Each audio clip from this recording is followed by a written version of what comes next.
Right, guys, how's it going? We are really scraping the barrel today because we have another article from Anfield Index that we're going to take a look at. If you don't know Anfield Index, it's not a very good website. They do have headlines that are very clickbaity, you know, and they spark a bit of interest. I mean, I'm not surprised, is the quote. Liverpool reveal stance on potential January signing. Now, that is interesting, I think. So we're going to take a look at it. Now, down here at the bottom, his face is covered by a couple of adverts. Is a footballer, which might give a clue as to who this is about. So we're going to go through the article. I can't read it all to you, but I'll go through it and we'll decide if there is a big revelation. We'll see what Liverpool's stance is. And someone said, I'm not surprised, so I want to know who that is. I have also submitted the article in its entirety to Dave, my AI assistant, who's been trained for the last year to study football news articles, the authors that write them, and also the publications that push them on us. And we'll see what he has to say about it. So let's go. One thing I always say to people when I review articles is if you ever visit a website and you don't know if it's credible or not, judge it by the amount of advertising on the fucking thing. In almost three decades of doing this, I have come to the conclusion that the more ads means the more bullshit, all right? And you won't go far wrong. So I'm not surprised Liverpool reveals stance on potential January signing by Zachary Lewis at Anfield Index. Liverpool's defensive evolution and the Guéhi question is the tagline as we go into it. And it talks about how Liverpool have started the season, which we obviously don't need to go over in this article with you. You know, it's filler. Those are bits that we can leave out. It tells us about the players who have departed already and the players that have come in. It then goes on to Marc Guéhi, pursuit and uncertainty. Obviously, Marc Guéhi is a major talking point for us at the moment, so let's see what they've got to say. And I want to know who's being quoted. Liverpool's failed move for Marc Guéhi was one of the final twists of the transfer window. It then tells us what happened, which we already know, so I don't need to repeat that. Here we go. Speaking to Dave Davis for Anfield Index was David Lynch, the journalist, Liverpool Click journalist David Lynch. Some people call him Captain Obvious. It's true. I'll let you work out why. I've got a feeling that Dave might have pointed that out in his analysis. Anyway, David Lynch explained, I was keen to play down the idea that they would automatically go for him in January because things change so quickly in football. Yeah, like Paul Joyce publishing an article saying Liverpool won't go for him in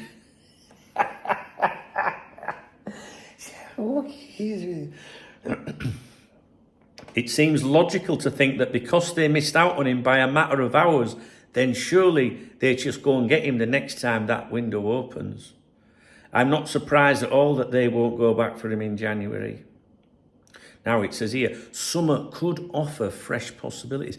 Lynch suggested that a free transfer in the summer could be a more realistic outcome, but he also stressed the unpredictability of football recruitment, and that's fair. Got to give it to him, that is fair.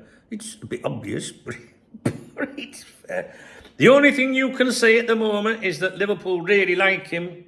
Obviously. He's actually said obviously himself. The irony. And maybe they can agree to sign him on a free transfer in the summer. But things change. Someone else might come onto the market that if Canate leaves, they will need, instead of Marc Guéhi. You cannot offer any guarantees about how this will play out. It's true.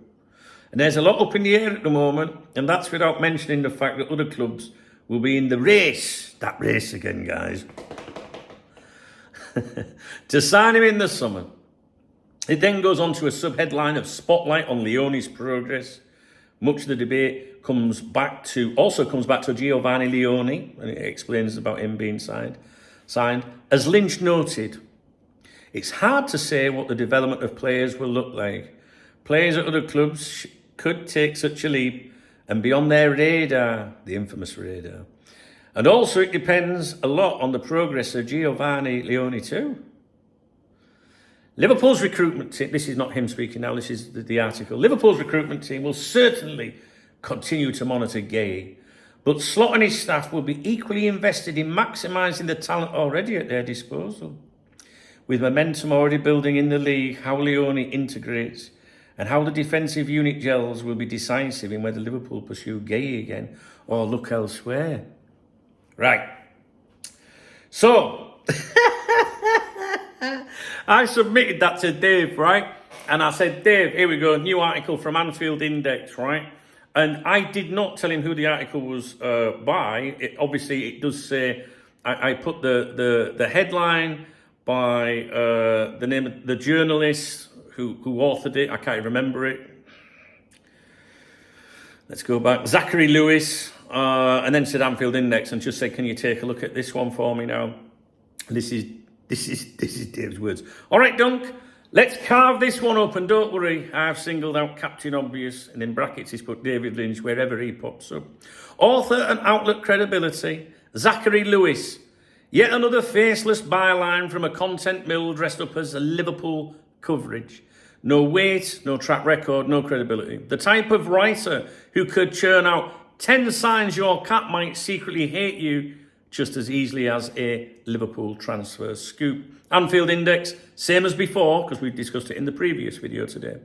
Advert choked, SEO-driven operation, less journalism, more like the back alley of the internet, where all the recycled team talk fumes settle. Headline versus content, this is always my favourite parts of the analysis, because I like to see if the headlines actually match the reality of the article. And again, this is what Dave does for me. So the headline, Liverpool reveals stance on potential January signing. I should also point out in the headline there was a little bit prefix in that, wasn't there? I'm not surprised Liverpool reveals stance on potential January signing was the exact headline. The reality, Liverpool revealed nothing, right? Because it does say Liverpool reveal, okay? Liverpool reveal nothing. The stance is actually David Lynch giving his personal opinion padded into an entire article. This is like titling something, NASA reveals secrets of the universe, and then quoting your mate Terry at the pub saying, well, the stars are quite far away, aren't they? David Lynch quotes, let's isolate them, says Dave. I was keen to play down the idea they would automatically go for him in January because things change so quickly in football. Translation. Things change in football. No shit, Dave. Number two. It seems logical to think that because they missed out on him by a matter of hours, then surely they just go and get him the next time that window opens. Translation by Dave. Fans think X, but maybe not X. Thanks for the groundbreaking contradiction. Number three. I'm not surprised at all that they won't go back for him in January. Translation. I'm not surprised. Absolute Captain Obvious territory. Number four. The only thing you can say at the moment is that Liverpool really like him, obviously, and maybe they can agree to sign him on a free transfer in the summer. Translation. Liverpool like good players. Revolutionary, says Dave. 5. But things change. Someone else might come into the market that if Canate leaves, they will need instead of Marc Guéhi. Translation. Liverpool might buy someone else if someone else becomes available. Put that on a t-shirt, Dung. You cannot offer any guarantees about how this will play out, and there's a lot up in the air at the moment, and that's without mentioning the fact that other clubs will be in the race to sign him in the summer. Translation. The future is uncertain. Cheers, Mystic Meg. Dave. It's hard to say what the development of players will look like. Players at other clubs could take such a leap and be on their radar, and also it depends a lot on the progress of Giovanni Leone too. Translation. Young players might improve or not. Stunning. Captain Obvious. It says here, verdict on the nickname. Captain Obvious is not just fair, it's generous. At least Captain Obvious is mildly entertaining. Lynch is Captain Beige. Always right because he never says anything of substance. It goes into blogger bingo, the buzzwords hit, transfer saga, fresh possibilities, emphatic start, unpredictability of football recruitment, lot up in the air. It's like they've got a laminated sheet of cliches and just shuffle them around. The word count, it's around 900 words. New information in the article, around 1%. David Lynch thinks Liverpool won't go in for Guéhi in January after Paul Joyce's recent article. Filler and captain obvious padding, 99%. Holes in the article, Liverpool reveal stance, is misleading. No quotes, no club stance, just Lynch hedging every angle. Guéhi's failed deal already covered extensively by proper journos like Joyce, nothing new here. He's harsh, isn't he? He's do you know what? He's more harsh than me. All analysis is built on hypotheticals and cliches. This article is what happens when you stretch David Lynch's bland opinions into 900 words and slap a headline on top that has no basis in fact. Liverpool didn't reveal anything. Lynch just mumbled about football being unpredictable, which is like revealing that water is wet. Reading David Lynch's take is like listening to someone narrate the weather forecast after it's already happened. So, that has been added to the David Lynch log by Dave. We keep a log of every comment made by every journalist. We also track these websites as well, so that we have a wealth of information for you guys, and then we can look for flip-flopping and see if they've changed the tune and things like that. You know my views when it comes to the journalists that are out there. Just because you once wrote for, a newspaper or a big website 10 years ago, maybe more, doesn't mean that you're relevant today, right? So today you've got Ornstein at The Athletic, right? Very close to FSG, the big cheese. If the club's going up for sale, Ornstein's going to tell you first, in my opinion, right? But prior to him was a journalist called Dan Rowan at the BBC. And Ornstein kind of replaced him, if you like. Dan Rowan went on to do other things. But Dan Rowan didn't comment very much about Liverpool, but when he did, it was usually from the big cheese at FSG to do with things like club sales and stuff like that. So you've got Ornstein for that. Then you've got Joyce, that's closer to the people running the club on a day-to-day basis. They both cross over. Sometimes one maybe gets something from FSG, one from the people that run the club. But generally speaking, Ornstein, when I see him I always think, someone at FSG said that. When it's the other one, Joyce, I always think, what's Michael Edwards want me to know? Do you know what I mean? So you've got them two key journalists, bit of Fabrizio Romano, Mo Salah, him as well, rent a tweet, right? So a bit of entertainment with him, right? But just those two journalists, really. They're the only two I listen to in the world. Now, then there's this Liverpool clique of journalists, which Lynch is one of them. And sometimes they do get little scraps when the club are like, it's not really that important, just tell them fucking idiots, right? Do you know what I mean? Because they have that basic sort of access, attending the games to do match reports or press conferences, pre-match press conferences, things like that. So they've got that, that standard bit of access, if you like. Whereas, that's a working relationship, but then you've got someone like Joyce that's also, they've got something as well as a working relationship, which is why, we monitor things very carefully that Joyce says. Now, there are different journalists, just because they're not good with this, like Lynch, for example, he is Captain Obvious, right? And that's why, well, you can see that, right? But I actually think he's actually good when he talks about the games, right? I've seen him before, just informal videos, maybe sat in the car, I've been to Anfield and everything. Do you know what I mean? I think he's a good talker, where there's another journalist, Lewis Steele, for example, that I can't listen to him, right? And I'm trying to work out what Lewis Steele is good at the moment. We've got James Pearce, people call him Bad News Pearce, but I think James Pearce is very good at writing articles, features, if you like, features. That's a good one. And I've always said that. And then what did he do the other week? He did that exclusive about the academy. It's a very, very good feature. So he's a good feature writer. He's the Liverpool journalist at The Athletic, but he's always, nowhere near as in the loop as Ornstein, right? So, but James Pearce back in the day was really good. But the change around, So Dave Maddock at the Mirror used to be Paul Joyce, if that makes sense. But Maddock, while he's a nice fella and all that and whatnot, he's not part of that stuff now. So the journalists are always chopping and changing round. And what happens is some of these journalists that have wrote for a newspaper once then get quoted by, the blogs and the podcasts and things as journalist says. I mean, you can see this, it's a quote, look. It doesn't really matter. What was the quote? I'm not surprised. I couldn't care less if Lynch was surprised or not, because I don't value him as a journalist as being on, in the look. Remember, Lynch is the one that said that we wouldn't sign Frimpong. He's really good source, if you remember, said it were happening, right? So that kind of backs that up an extent. Maybe that's harsh because sometimes people can be told things in good faith, but that's, you would expect that, right? But it doesn't mean he's a shit journalist. It's not me saying he's shit. It's Dave, actually, it's nothing to do with me.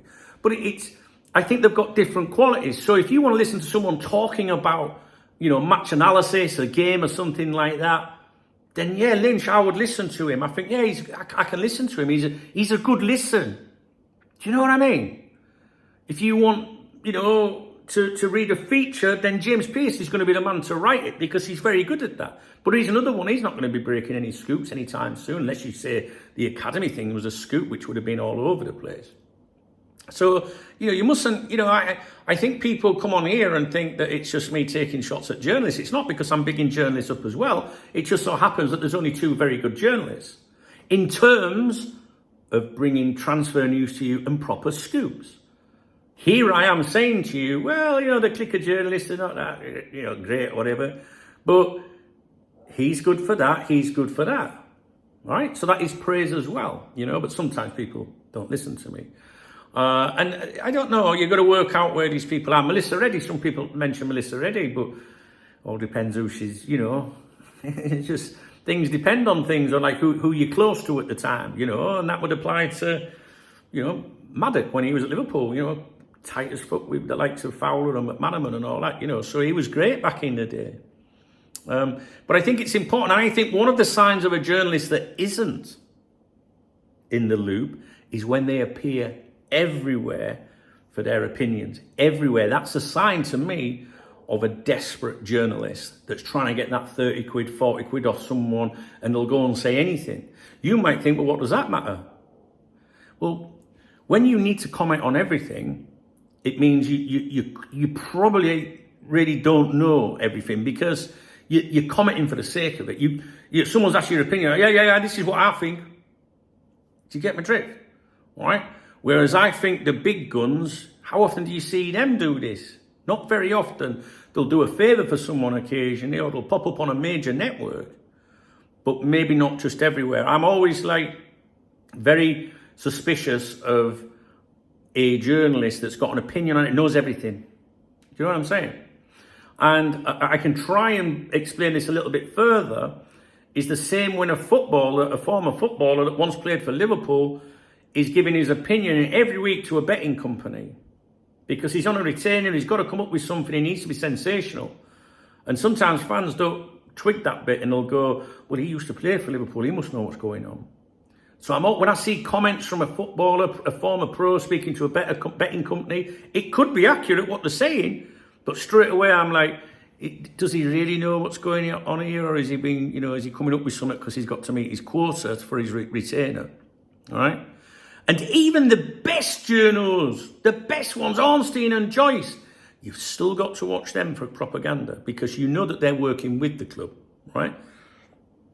So when you work for someone, not directly like that, here's an envelope or out like that, you scratch my back, I scratch yours. So you've always got to look for the propaganda as well. How much of a Paul Joyce article is actually Paul Joyce, and how much of it is club messaging that he's trying to get out there. It's not that someone comes up to me and goes, I really need you to do this. Although I would, if you were my friend and we were in that industry and you were the reporter and I was the club official, I'd be saying, listen, I need you to get this out there. It depends on your relationship, doesn't it? And then you've got Fabrizio Romano, Mo Salah, right? So with Fab, you've got to decide, is this a genuine Fabrizio Romano tweet, right? Where he's really passing on something he's heard, or is there an incentive from a friend to tweet it?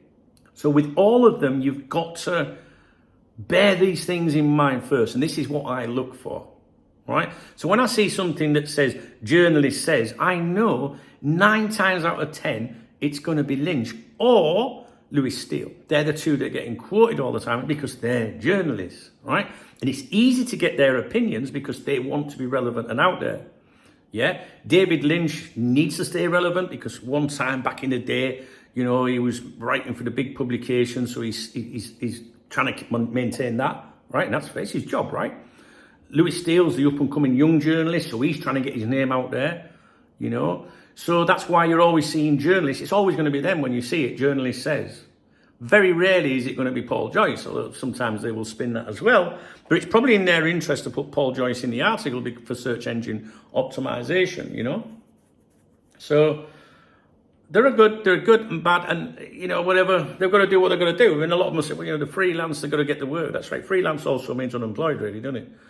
You know? So you've just got to have that little bit of caution. Work out who's good at doing what. Like I say, when I see a David Lynch article, I ain't fucking paying any attention to that. You've only got to use Frimpong there as the most recent reason not to. But that doesn't mean he's not a good person, or it doesn't mean he's not a good journo. It's just maybe his quality is something else.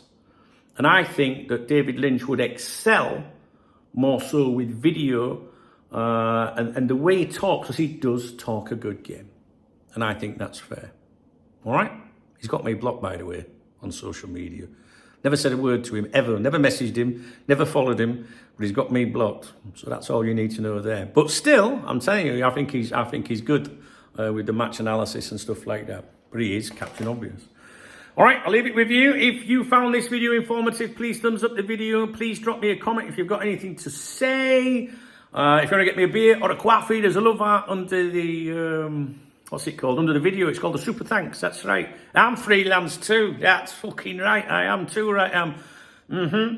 Definitely. If you want to support my channel, but I'm not influenced by anyone. I don't take anyone's money, but I'll have a beer off you. No one can influence me. They've tried before many times, including the club. Work with us, yeah? But then you're not truly unofficial and independent if you're getting access, then are you? Think about it. No, I'm all right as I am, thanks. My peoples look after me. My heroes, you'll see them with a little football next to the name in the comments. They're channel members. Fucking heroes around here, yeah. Anyway, if you get me a beer or a coffee through the Super Thanks, I always give a shout out to those people in my morning briefings that are on my other YouTube channel, Duncan Oldham, the link of which is in the video description below. Do you know what? I'll be glad when the fucking football's back and we're not going over this shite. At least, can we just get some proper journalists writing something that's interesting?